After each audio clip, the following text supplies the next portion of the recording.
Hello, everyone, and welcome to our webinar. I'm Abram Kielsmeyer-Jones. This is Translation Notes, and we're looking today at Mark 15:33 through 36. We are continuing our way through Mark's crucifixion account, and we get today right up to the point of Jesus's actual death, which is recorded in verse 37. There's still some more setup, and we get, according to Mark, Jesus's last words today and how people reacted to that. So we'll start with review from last time, and then we'll go through each of these four verses in turn. Mark 15:33, 34, 35, and 36. The handout that you see on the right half of my screen is available to you in the materials section of your go-to uh, app panel. So when you click on that, and you may have to click the three dots to show more if it's not already showing, but you'll see the materials icon. And if you click on that, you'll get access to this handout. You can also just go to tinyurl.com/Mark Translation Notes, and the handout is there together with all the other handouts for this series so far. And I put my email address there as well, abramkj@accordancebible.com. We are recording today, so if you are here live, you will also get a link to the recording after it processes, and you'll get an attachment with the handout, so you'll get it that way too. But again, everything is uploaded at tinyurl.com/Mark Translation Notes. That's a shared Google Drive, and we've been in this series for quite a while. We missed or kind of skipped a couple verses in chapter 1 back before I knew we were going to go all the way through the book, and most of chapter 3. So every month or two, I like to just remind folks that we will come back to those, but we're going to finish the book first, and we continue on in chapter 15 today. If you have any questions at any time, you can type them into the questions box. I will see those and respond either individually or to everyone as a group. Without further ado, let's dive into the passage. Let's review a little bit where we were last week. This is Mark 15:29 through 32. It says, "Then the people passing by blasphemed him, shaking their heads and saying, 'Ha, you who destroy the temple and rebuild it in 3 days, save yourself by coming down from the cross.' Likewise, even the chief priests, with the experts in the law, were mocking him among themselves." And then here's the content of their mockery: "He saved others, he cannot save himself. Let the Messiah, the King of Israel, come down now from the cross, so that we might see and believe." And those who were crucified with him also reviled him. And that takes us now to verse 33, which I'm showing here in accordance. I'll make that font a little bit larger, and I'll pull up the handout for this too. In fact, I'm going to just rearrange this so that we can see the handout a little bit more zoomed in. All right, so let's go left to right first in accordance. Kai genamenes horas hectes, skatas agenata, ephalen tingain, heos horas inates. And if we go left to right, we get and. Uh, it it was the hour, the sixth hour. Darkness came on all the earth or all the land until the ninth hour. And here's how I've rendered that in translation. Then, when it was the sixth hour, which is noon, darkness came over all the earth until the ninth hour, which is 3 in the afternoon. And I put that in parentheses there. You can decide what you want to do in translation. If we go to live click and make sure we've got verse lookup selected, we can see what different translations do with this. We're going to get, let me just make this larger here. All right, we're going to get sixth hour, noon, a lot of sixth hour here. These ones when it was noon. And so that's really up to you. To what extent do you want to translate that way of reckoning time into a way that might make sense to your readers? Or if you're the only reader, that would make sense to yourself when you come back to your notes at some point. Whatever you do, I would just suggest consistency. So 6th hour as noon until the 9th hour, 3 in the afternoon. We start with this genamenes horas hectes. And it's interesting that this participle here has the ace ending. And so it's a feminine singular genitive participle, and it starts the sentence. And so what we might look for, since there's a participle, is a main verb that it goes with, but already it's in the genitive case, and so it would not be modifying the main subject of the verb, which would be in the nominative. In fact, that's skatas. Horas hectes is also genitive, and that's a noun. So essentially what's happening is we've got the 6th hour here functioning as the subject of this little clause, and genamenes functioning as the verb. So the clause itself is the 6th hour came, and this participle gives us a sense of a nuance of when in translation. This is the genitive absolute that we've seen before in Mark. It had been a chapter or two since I provided this definition, so I put it in your handout just so you've got it handy. But Mounce, in his Basics of Biblical Greek, says a genitive absolute is a noun or pronoun. So that's horas. You can see here that's a noun. And a participle. Here's your participle. And he says it's in the genitive. So check, check, and check. We've got a noun, we've got a participle. They're both in the genitive, and they are not grammatically connected to the rest of the sentence. In other words, there will be no word elsewhere in the sentence that the participial phrase modifies. So that helps us understand why, when going left to right, we see this participle. It's in the genitive case. How would that go with this nominative subject? Well, it doesn't really, not grammatically speaking. The diagrams of the Greek New Testament in accordance do a great job, I think, of showing this.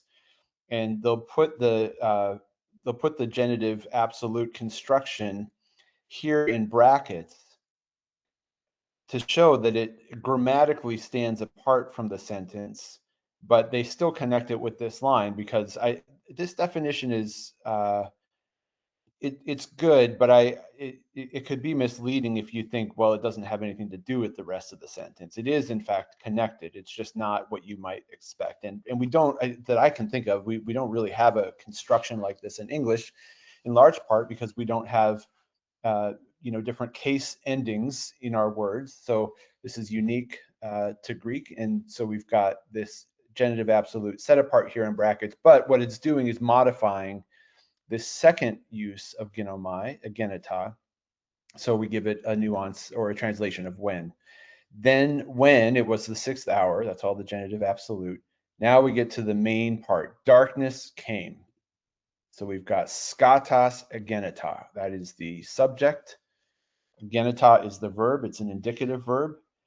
You can see, again, in these diagrams, just by way of a 10-second review, subject is at the left of this vertical line. Predicate, that is the verb and all its modifiers, are at the right. So skatas agenita, and then this genitive absolute is, you could think of it as a modifier. And we have other modifiers besides. So then when it was the 6th hour, darkness came.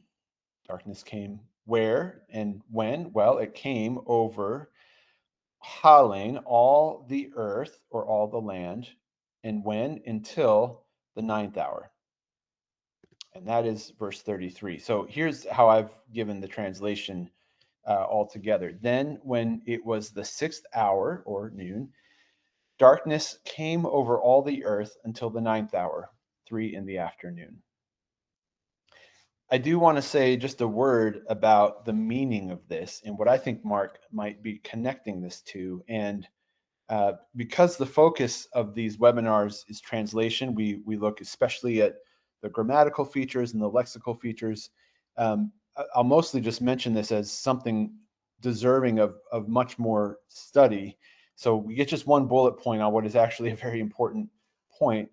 The pervasive darkness here is connected to the Lord's coming, and that comes from the Old Testament, this idea of the day of the Lord.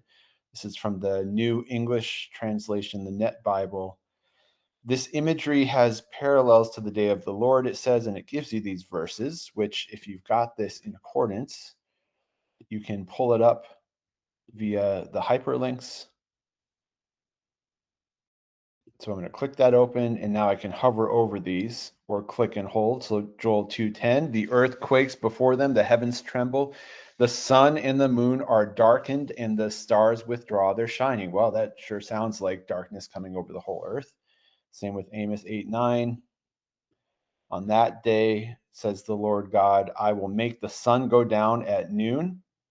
Interesting, we've even got a specific time there, and darken the earth in broad daylight. And then Zephaniah 1:15, that day will be a day of wrath, a day of distress and anguish, a day of ruin and devastation, a day of darkness and gloom, a day of clouds and thick darkness. Now, all of these are worthy of further study, and we're just kind of diving in to see verses that are in the middle of the chapter. So what we would want to do is not that we need to do this for translation per se, but for understanding, you might just click open a passage, go to show all text, and read it in context. You can use your parallel pane to look at it in Hebrew, even in the Septuagint, different commentaries. So worth looking at that. But even before you do that, any of your Mark commentaries, I would think, will talk about the day of the Lord. So here's France, for example. I'm just clicking and holding. Here we've got darkness during the day is a recognized mark of God's displeasure and judgment. He's got some references here. Cosmic judgment language gives the example of darkness in Egypt. And there's a lot here and in all your commentaries, especially if you go to Raymond Brown's Death of the Messiah, you're going to get a lot of in-depth stuff. Even your one volume commentary is likely to address this just monumental occurrence of darkness. I mean, it's sort of got the significance of an eclipse. And when we had the eclipse, was that a couple years ago, at least here in New England, everybody was dropping everything to just go see it. I mean, it was really remarkable. And it was brief. This is 3 hours. So this is a big deal. It's of cosmic significance. And I think Mark is expecting the readers to connect it to this Old Testament imagery of darkness and anguish and judgment. But not just that, it doesn't end there. And in fact, the day of the Lord, even in the Old Testament, doesn't end with that. So we're getting kind of you can think of this as the beginning of the fulfillment of the day of the Lord. And there's going to be more, of course, as the story goes on. But this would be something, I think, because of this darkness, that would be something worth spending some more time on, both with your Mark commentaries and then also going to those passages in the Old Testament and seeing for yourself the context and what's going on there and how this fits. That's verse 33.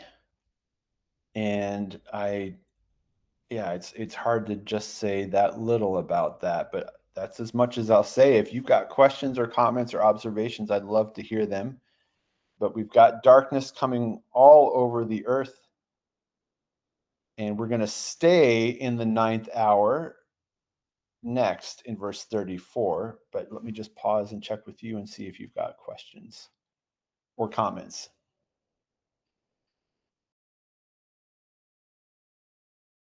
So in Mark, we get darkness from, well, let's use our time convention, darkness from 12 noon to 3 in the afternoon. And we could go back and see, well, what else is happening between 12 and 3 according to Mark? This is worth scrolling up to see when was the last time a time was mentioned. And we've had some of this in Mark 15. It's kind of here and there with the timing.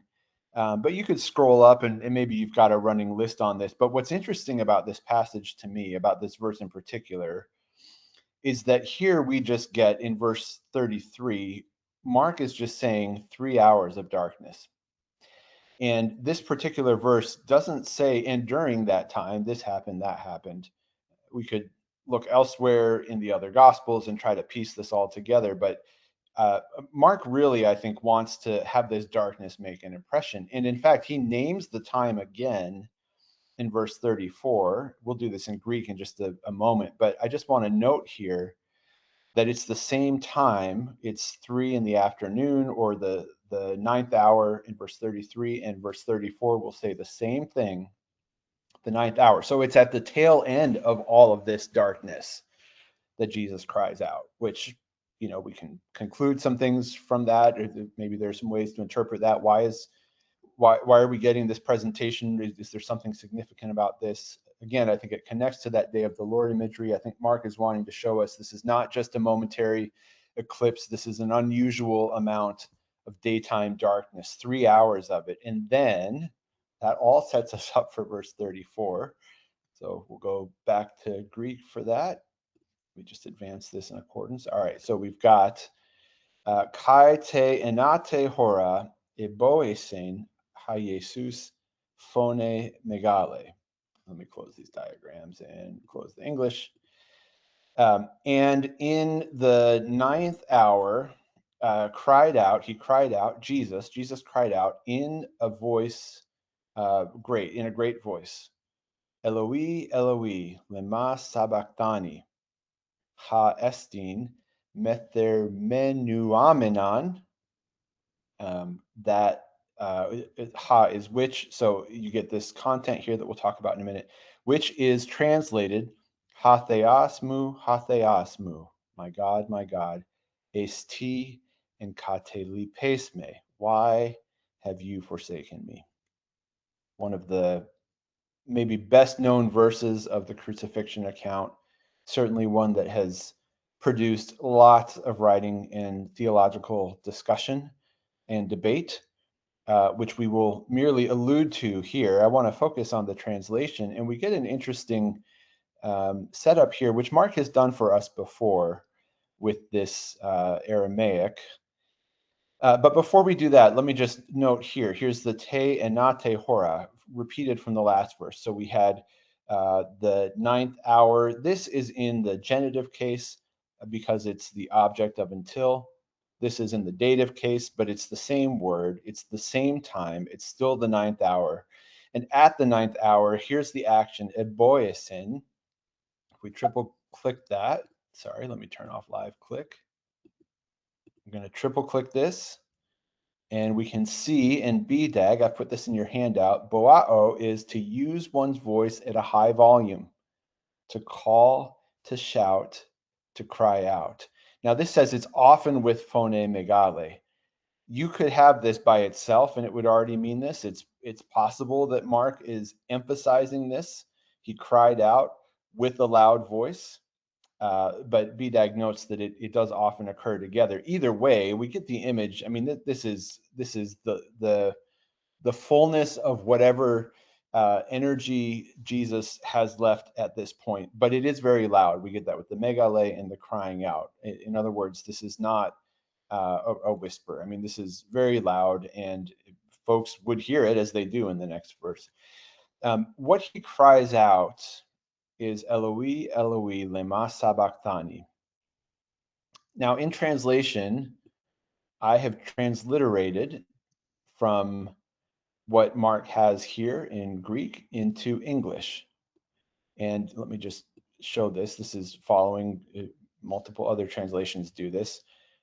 Transliteration, as I suspect you know, is different from translation. Translation being moving from one language into the other at the level of meaning. Transliteration is just moving the moving the letters or the characters. So you're not translating, you're just transliterating. You're just bringing the letters across. And I've done that here. And in general, this might be a question. What do I do in translation? Do I translate? Do I transliterate? Here, I think this is a pretty easy decision, because Mark follows this with which means, and then he gives us the meaning. So in Mark, I mean, if we just look at this, it's all Greek, but in fact, this is transliterated Aramaic, possibly Hebrew. We'll get to that in a minute. And then he says, which means, and then this is just straight Greek. So this is transliteration followed by translation. So we are not lacking any information from Mark about what Jesus says or what he means. So to me, this is an easy decision to just follow the same procedure in English. So we transliterate Mark from Greek into English, just as Mark is transliterating. And then when Mark says which means, we say the same thing. And then we give the translation in our target language, which Mark is doing in his language. We do that in English.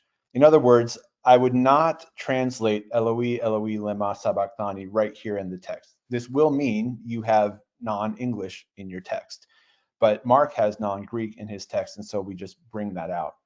Just to say it one more time in another way, I would not translate this as Jesus cried out in a loud voice, my God, why have you forsaken me? Which means, my God, why have you forsaken me? I also wouldn't even distill this. I think we want to preserve the fact that Mark is giving us this language here, not in Greek first. So of course we can ask about that, as commentators have. What's going on here? Why is Mark doing this? That's an important question of meaning. Or it's not even just Mark. I mean, if Mark is just recording accurately what he heard, we could ask the question, why is Jesus crying out in this language? And various explanations have been offered. This was Jesus's native language. They were all speaking Aramaic anyway. If that's the case, why does Mark use Aramaic here and not elsewhere? Lots of questions that come up, but I don't think it's very hard to translate it, because we just follow Mark, transliterate and then translate, so that whoever's reading our translation, whether that's us or someone in the future, we are clear on what's going on here.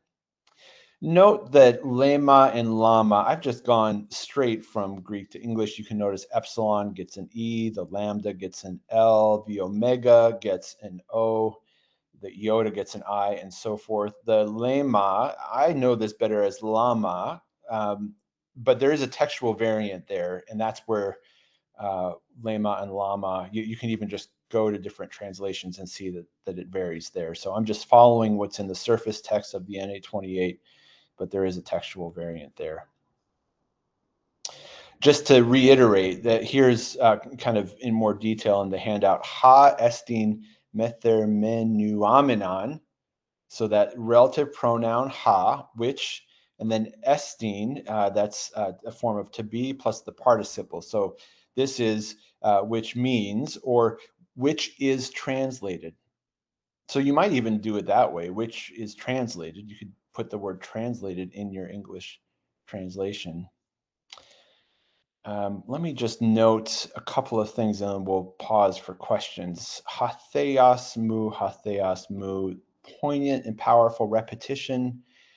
And I think one of the things that has made this interesting and challenging for interpretation is that you've got this prayer. It's going to say, why have you forsaken me? So it comes from en katalepo.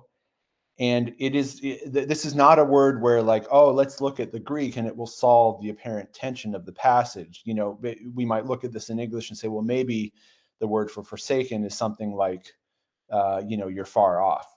But in fact, it means forsaken. It means abandoned. It means deserted. It means not there, not present, absent.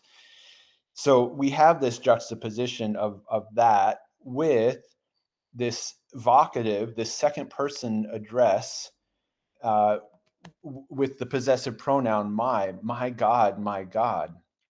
So it at least reads as a paradox on first glance. Jesus is praying to his God, my God, that he is also praying has forsaken him.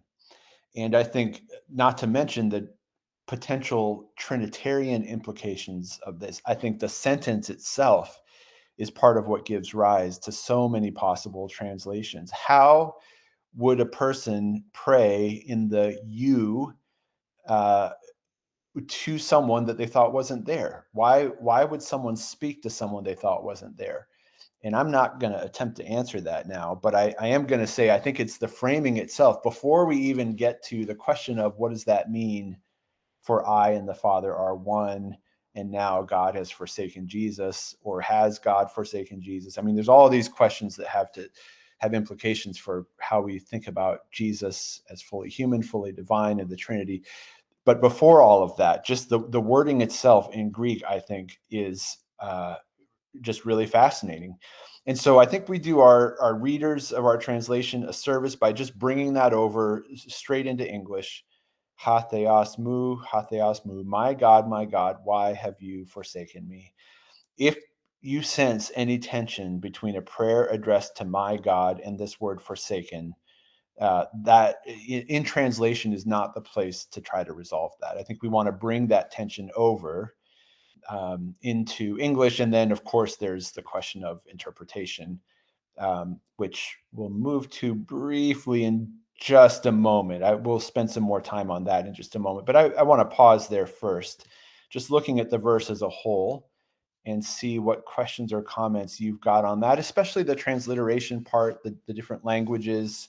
I have a note here from the UBS Translator's Handbook that there is some question about the Hebrew or the Aramaic, and we'll come back to that in just a minute. But yeah, let me see what questions or comments you've got, and then we'll stay with this verse a little bit longer.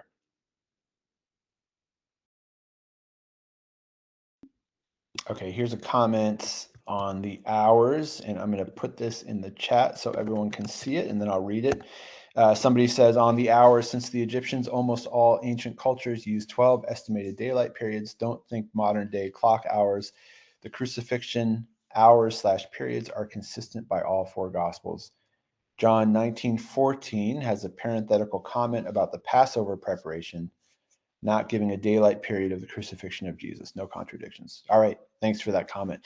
Yeah, and we're kind of stopping short of this in this series, but I think in terms of the timing of everything and even the details that we get in the different crucifixion accounts, and even who says what. I mean, if you ever go to a 7 last words of Jesus Good Friday service, for example, which will be coming up in the Christian church's liturgical calendar, you might wonder, how could a person have 7 last words? And it's not, here's one 7-word statement. It's like, here are the 7 final utterances of Jesus.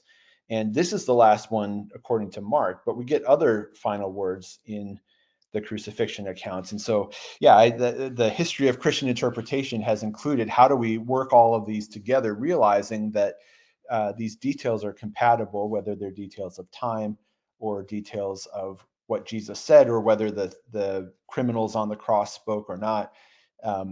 All of those, we could just think of them as different vantage points. So really rounding out an understanding of this event historically, I think demands going to all the other Gospels. So I appreciate your mentioning that, and just recognize that here we're translating Mark, and so we are stopping short of that, which I think any of us on our own would benefit from going further and looking at this with its parallel passages.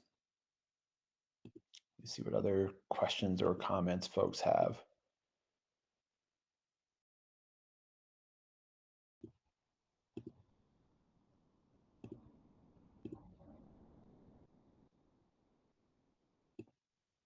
All right, here's another comment. Let me just make sure I'm putting this in the chat so you all can see it. Somebody says, accordance transliteration, Eloi, Eloi, lema sabachthani. GNT translation is hatheosmu. Translation examples in GNT are word for word approach rather than word for phrase. Okay, I'm not sure I fully understand the comment, so feel free to type a follow-up there if you like. And by the way, and I don't know if this is what you're referencing, but you can see in accordance in your instant details, you can have it show you the transliteration. So hovering over the word will give you that as well.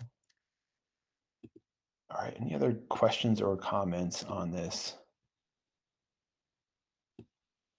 Oh, someone's saying this verse is a translation, not a transliteration into Greek. Okay. I'm not sure I read it that way, but I always welcome different reads. So I've shared that in the chat with folks. All right, let's go to the theology briefly of this, because there's a lot here. And not only the theology, but we want to look at where this is coming from. This is coming from Psalm 22, and it's not insignificant that Jesus is praying a psalm on the cross. You could find through any commentary that Psalm 22 is not only here. If you did a larger analysis of Mark 15, you'll find Psalm 22 in other places as well. I just want to share this comment from France here. And he says, and you may disagree with him, but he says, a commentary on Mark is not the place to debate how this sense of abandonment fits into the Christology and Trinitarianism of later Christian orthodoxy.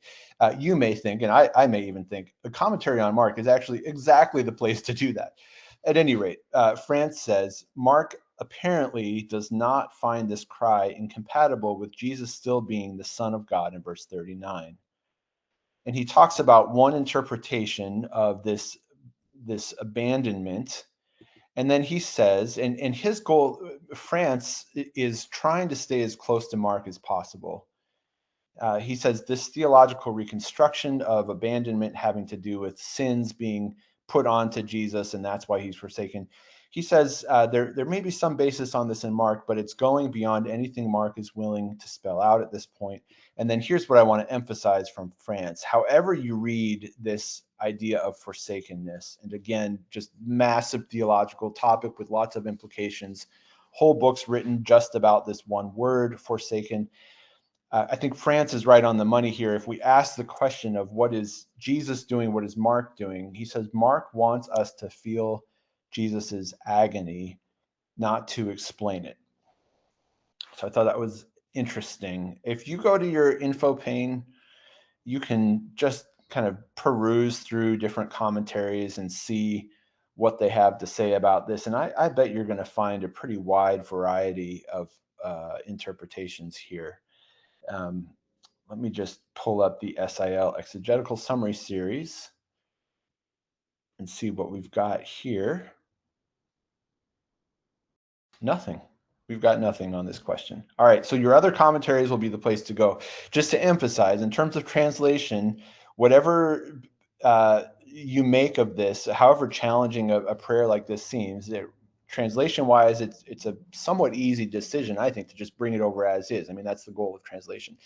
Interpretation is where I think it gets more challenging, and you could look at your different commentaries for that. As we do that, though, we really want to keep Psalm 22 in mind, because it's not that Jesus is just, I mean, I think this prayer is very sincerely on Jesus's lips, but it is from Psalm 22. And so that, I think, has some bearing on how we interpret that. So lots more here. Again, this deserves much further study. So I would look at your Mark commentaries. I would go to Psalm 22. And actually, let me just show you this. I don't think we've done something like this in a while. There's often a question comes up for me, like, well, where else in Mark 15 is Psalm 22? How would I find that quickly? And there are a number of ways to do this. Probably the way that I use the most often is I'll go to the NA28 apparatus, which tends to be pretty thorough about its cross references. And so I will open up the apparatus and I will search by scripture, and I will search Psalm 22. And what that's going to give me now, if I search by reference, I'm not going to find it, because there is no Psalm 22 in the Greek New Testament. That's in the Septuagint. If I go to Mark 15:33, I'll find that. That's what reference means in the search field. But scripture is like citations, quotations, allusions. So just go to Psalm 22 here. In fact, I can see it all through the Bible, but I can just jump ahead to Mark and scan through chapter 15 this way, and I'll see it in bold and red. So here it is in verse 24. They crucified him and divided his clothes among them, casting lots. All of this is hyperlinked. Verse 29, they derided him, hyperlinked here as well. And then again here in verse 34.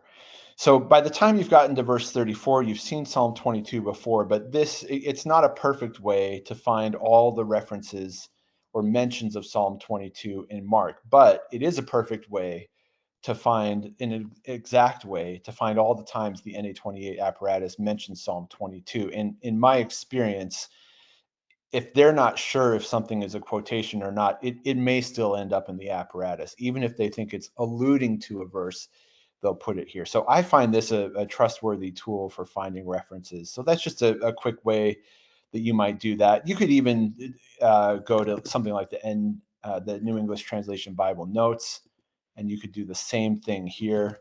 Psalm 22. Remember, we're searching by scripture, not reference.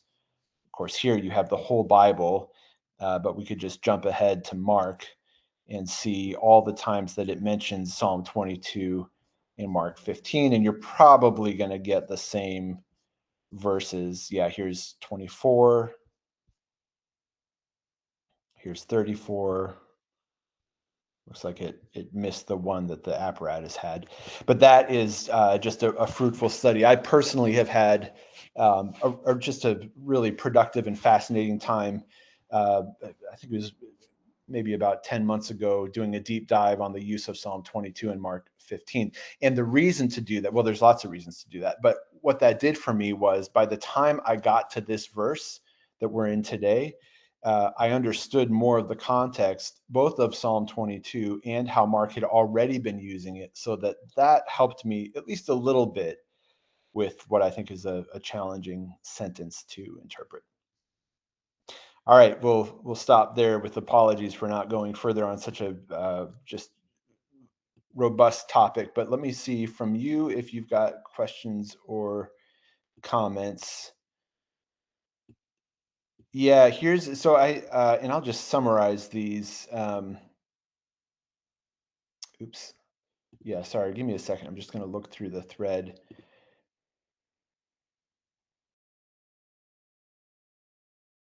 Yeah, so there's this question of Hebrew and Aramaic here, and we'll revisit this again. So let me just probably the easiest way to do this. Let me get the text open again. And this is kind of responding summarily to a couple of questions that folks have at once.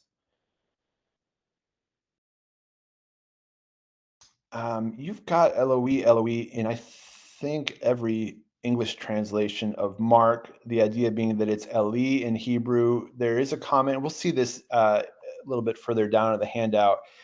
But Eli is perhaps what he said or what people heard because you've got Elion for Elijah here. But yeah, there's a potential challenge there. You've also got this in the other gospels to contend with. So yeah, there's a lot there, I think, to unpack, and even the question of what languages did Jesus speak. So I'll have to kind of summarize a response to those. Those are great questions and comments there. Let me just check in on other questions. Yeah, great. Okay, good. Thank you for this. Came in a little while ago, but let me put this in the chat. This is a great comment. The prayer is also a quote of Psalm 22:1, which I have heard is a way to refer to the entire psalm, as there were no chapters and verses at that time. Thus, interpreting it says, "See Psalm 22, the entire psalm. It speaks of me." Yes, I've seen that interpretation in multiple places too, and that's not exactly a fringe interpretation either. I mean, I think that's, if you go to something like the New Testament use of the Old Testament commentary, you'll get that line of thinking. I took a seminary class on the New Testament use of the Old Testament, and several of the sources we were looking at said the same thing. So the idea there being that Jesus is essentially saying, uh, the first verse of the psalm, and it's as if to say, check out the whole thing. That interpretation is reinforced by the fact that Mark has already used Psalm 22, or has already, I say Mark is using it. He's also just reporting historically. So the other people are using it. But in the narrative at that point, you've already seen Psalm 22. So that reinforces that interpretation. Now, what that means theologically then is, so if you want to follow that road all the way down, you would want to read all of Psalm 22 and see what else is there. Now, it does end on a note of hope. Let me we'll move on to the next verse after this. So, my God, why have you abandoned me? And how it ends is, They will come and tell about his saving deeds. They will tell a future generation what he has accomplished. The Lord is king, rules over the nation. So as with almost all lament psalms, it ends with a note of reaffirmation or commitment or trust. And if you want to, you could even read it that way with Psalm 22 and how this is going to move to the resurrection. So yes, great comment. Thank you for sharing that. I think that's an important point of interpretation to keep in mind with this passage. All right, let's move. Oh, I see one more comment here. Yes, great. I'll put this in the chat too. Somebody says the agony of verse 34 points back to the shock and dread of the cup in the garden. He fell to the ground. Abba, Father, all things are possible for you. Remove this cup from me, yet not what I will, but what you will. Great connection. Yeah, and it's interesting too for that affirmation to be there. And it's compatible with this other cry of why is this happening? Even as Jesus is submitting himself to that. So there's, yeah, it's just such a rich verse. And I think, initially challenging on the level of this one sentence. Also, you've got the translation issue here. You've got the dynamic between Hebrew and Aramaic. Let me just make sure I've answered all the questions here, and then we'll move on to the next verse. I think we're caught up.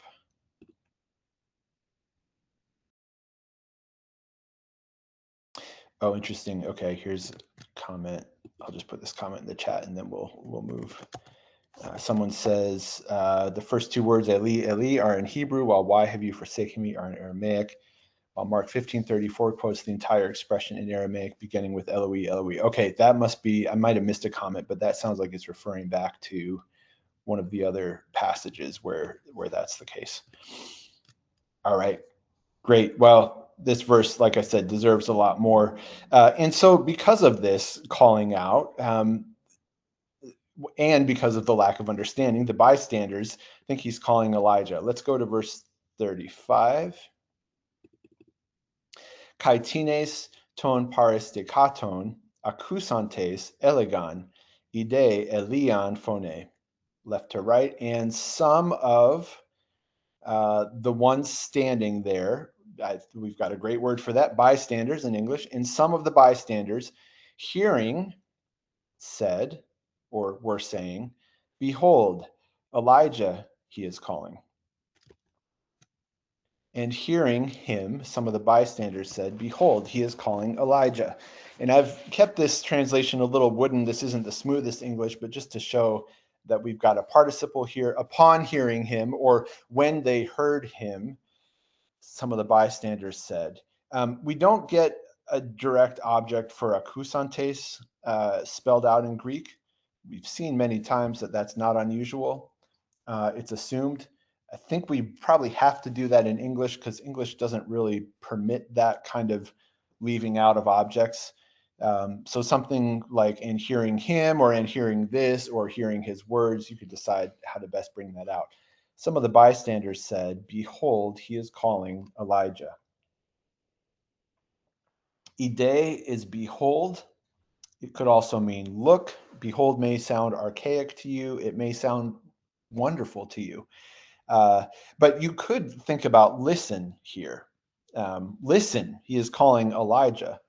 Behold, and the particular way that you would behold what they're referring to is listening. You would consider what he's saying because we're talking about an audible uh, utterance, presumably easily audible because Jesus has cried it out in a loud voice. Here's where we get into some of the Aramaic Hebrew, and I don't know if this will answer any of the previous questions, but the Net Bible NET New English Translation says, perhaps the crowd thought Jesus was calling for Elijah because the exclamation, my God, Eloi, Eloi, in Aramaic, or Eli, Eli, in Hebrew, sounds like the name Elijah. I don't know that it matters for the crowd's misunderstanding whether Jesus says Eli or Eloi. I think either way, they could misunderstand it. Here, France says the idea that Jesus had said Elijah would be more natural if Jesus had used the form Eli rather than Mark's Eloi. So he's acknowledging that, and other interpretations have said that as well. This makes more sense if it's Eli, as it is that the Matthew account? Let me just pull that up briefly because I don't want to steer people wrong on this. Yeah, it's Matthew. You've got Eli, Eli, and that is in, yep, Eli and Matthew. And I think one of the comments was alluding to that. All right, so France is acknowledging what other interpreters say, but he's saying, and I agree, even the latter, Eloi, uttered in an agonized shout, could perhaps have been heard as the prophet's name. So remember, Mark has told us Jesus cried out in a loud voice. Whether he's saying Eli or Eloi, I think it could sound like Elijah because it's, maybe they're hearing from a distance, or an agonized shout is maybe hard to articulate. There are two reasons why this is even something to consider. One is that Matthew has Eli, so we want to think about that. And two, when we talk about the Greek New Testament, we're talking about a text that comes from pulling together manuscripts, maybe prioritizing some over the others, and trying to figure out what is the best possible read of this text. What is the closest we can get to reconstructing the original? And when we do that, we've got textual issues. Like, for example, you've even got some, I talked about the textual variants with lema or lama.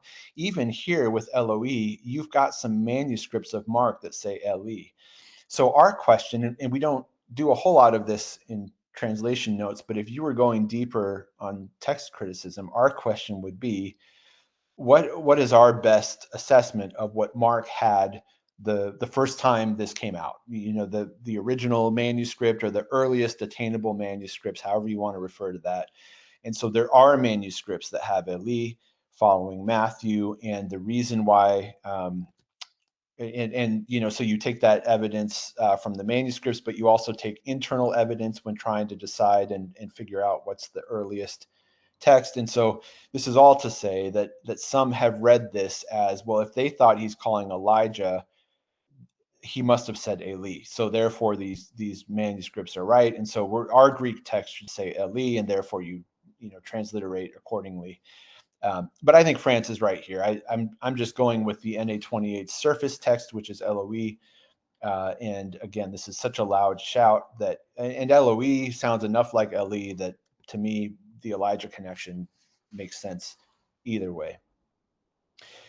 We would do well to ask the question, why are they thinking about Elijah other than the fact that he says it? There would be some historical reasoning for this. We could think about connections between the day of the Lord and the expected appearance of one like Elijah.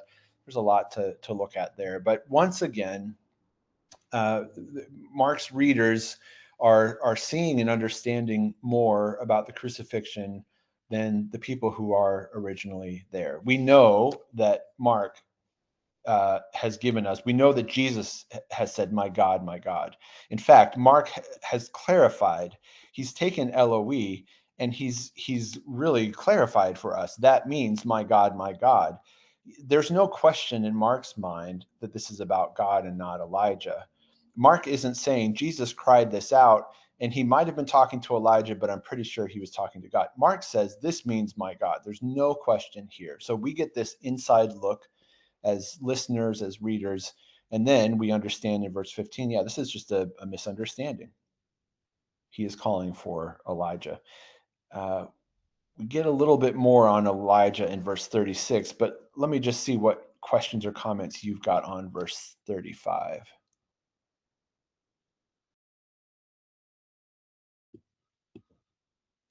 Yes, great. Let me put this in the chat.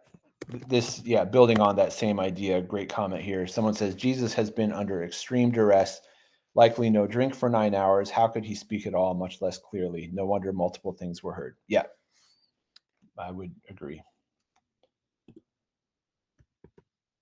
Let's look at this last verse. Elijah is still here in the text. So let me pull up accordance. Dramon de tis kai gemisas spangan asus perithes kalamo epatisen autan legon, afete idomen, erkatai Elias, kathelein autan. Left to right, we've got and running, someone, someone running, filling a sponge with sour wine, putting it on a stick or a rod or a reed or a staff.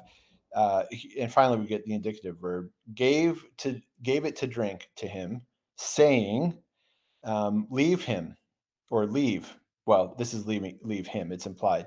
Let's see if Elijah comes to bring him down. Here's my translation. Then someone, after running and filling a sponge with sour wine and putting it on a staff, gave it to him to drink, saying, leave him alone. Let's see if Elijah comes to take him down. As far as English style goes, my translation is probably not the best. I'm presenting it that way so that we can see that this is a string of participles, running, filling, putting, saying. Typically in English, we might not like to have our subject this far separated from our main verb. But I've rendered it that way just to see that these are participles. You could give these all as indicative verbs. The important thing here is not necessarily the relationship between participle and main verb. It's just that these all happened in sequence. So you'll get a translation like, let me just, probably be very easy to find one. Yeah, so here's the ASV, and the King James will do it how I did it, but you'll get other ones that will say, someone ran and filled a sponge with sour wine. He put it on a reed and held it up for Jesus to drink. ESV, and someone ran and filled. So you could do it that way, give these all as indicative verbs. There is still this call for Jesus, or demand, or taunt, or whatever you want to call it, to get off the cross one way or the other. Before, they had said, save yourself and come down. And now it's, let's see if Elijah comes to take him down. It's almost, and this is probably reading into it maybe more than is fully justified, but it's almost like they've given up even the possibility that Jesus could get himself down. But this is still mocking. It's not like they're really wanting to see if Elijah can come and bring him down. So how you render this in translation, sarcasm is difficult to put into print text. I think they are being sarcastic, like, well, he's calling Elijah. All right, come on, Elijah. And how you render that in print text is challenging. I think maybe this is as good as you can get. Let's see if Elijah comes. Or you might even say something like, let's see if this Elijah, or let's see if his Elijah comes to take him down. If there's some way you can bring that out more. But all of this raises an interesting question. We're talking about Elijah now in verse 36, and that was in verse 35. In terms of who is the focus of Jesus's call, it was Ha Theos Mu, my God, my God. So there has been a shift from my God to he's calling for Elijah to let's see if Elijah comes. And we can see that connection with the language with Eli or Eloi and Elias. I just wonder, I just pose this as a question to consider. Do we make something of this misdirected focus on the part of the bystanders? Whatever we make of Jesus's cry of dereliction, as it's called by the theologians, it is addressed to my God. And yet the bystanders are looking to Elijah and not to God. Or they're just not taking Jesus's cry to God seriously. So I'm struck by how in the narrative, the focus all of a sudden now is not on this hugely important question here. Like, what do we do with this prayer? How do we understand it? What's happening at the cross? All questions for us to explore further. All of those now are in the rearview mirror because they're thinking about Elijah. And I think for Mark, this is not unusual, for people to misunderstand Jesus, to be distracted, to look elsewhere. But for us as readers, and even Mark's initial audience, Mark has really clarified this is what's going on here. This is what Jesus is saying. So Mark's first readers know that this Elijah is like a smoke screen. It's a mockery. But it's just interesting to see that this is just, what do you call it? Adventures in missing the point. And there's some more sarcasm here. So these presumably, I mean, we don't know Jesus's physical and mental state in great detail here. So to what extent is he hearing and processing these words? But provided that he's hearing them somewhat, these would be the last words he would hear. Because after this, Jesus cried out with a loud voice and breathed his last. And that's the actual dying recorded in this verse. Now, when we come back next time, we get phonein megalein again. So we'll want to think about this. Is this just kind of recapping an ongoing crying out? Is he saying something else here? Does it matter? Is he just grunting? The short answer is Mark doesn't tell us. So we just translate it this way. But we will think about that a little bit. We get this different word for crying out here. Actually, I'm not even sure we translate it that way. We'll look into that next time. But all that to say that this whole thing about Elijah is presumably the last thing that Jesus hears. And so folks are just missing the significance of this moment. But Mark has given it to us throughout the whole gospel, so that by the time we get to my God, why have you forsaken me? Even with its interpretive challenges, Mark is helping us to focus on what we should focus on, which is what's happening at the cross between Jesus and God. We'll revisit that a little bit next week. But I'm going to just pause there, or stop there, I should say, and see if you've got any questions or other comments. Just such a theologically rich passage, especially when we think about this idea of forsakenness. What other questions or comments do you have? Oh yeah, here's a comment. We didn't really talk about the sour wine per se. Someone said all vinegar originates from sour wine, but not all sour wine is vinegar. Only when the process is controlled and the product is suitable for culinary use. Sour wine is typically considered spoiled or undrinkable. Yeah, that's a question too. We really didn't look at this word, but I'm going to turn off live click and get this.